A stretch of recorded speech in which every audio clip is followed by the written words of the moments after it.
السلام علیکم ورحمۃ اللہ وبرکاتہ۔ امید کرتا ہوں تمام ائمہ کرام خوش مزاج ہوں گے اور تمام دوست احباب کے جو عید کے دن ہے بہت ہی خوش مزاجی کے اندر گزرے ہوں گے۔ اللہ رب العزت مزید آپ کو ترقیاں نصیب فرمائے۔ آج ہم ایک مختصر سی ویڈیو کے ساتھ آپ کے سامنے حاضر ہوئے ہیں۔ بہت سے لوگوں کا یہ مسئلہ چل رہا ہے، یہ معاملہ بن رہا ہے کہ ان کے مسجد کے کمیٹی ممبران ہیں وہ ان کو بہت زیادہ پریشان کر رہے ہیں اعزازیہ کارڈ کے حوالے سے۔ کہ ہوتا کیا ہے کہ کسی نہ کسی مسجد کے اندر کوئی نہ کوئی محمد علی یا طفیلی ہوتا ہے کہ یعنی جو ان کو تنگ کرنے والا، پریشان کرنے والا جو ہوتا ہے، تو بھائی ان سے بچیں۔ بات آج ہم نے کرنے کہ جو اعزازیہ کارڈ ہے اس کا کیا کرنا ہے ائمہ مساجد کو۔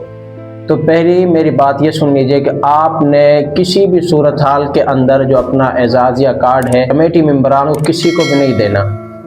ہو سکے تو آپ ان کو اس کام کا، اس چیز کا پتہ ہی نہ چلنے دے بھائی۔ جو اعزازیہ کارڈ ہے وہ صرف اور صرف امام مسجد کا ہے، نہ ہی وہ کمیٹی جو ممبران ان کا ہے، نہ مسجد کا ہے۔ صرف اور صرف جو امام ہے اس کا ہے۔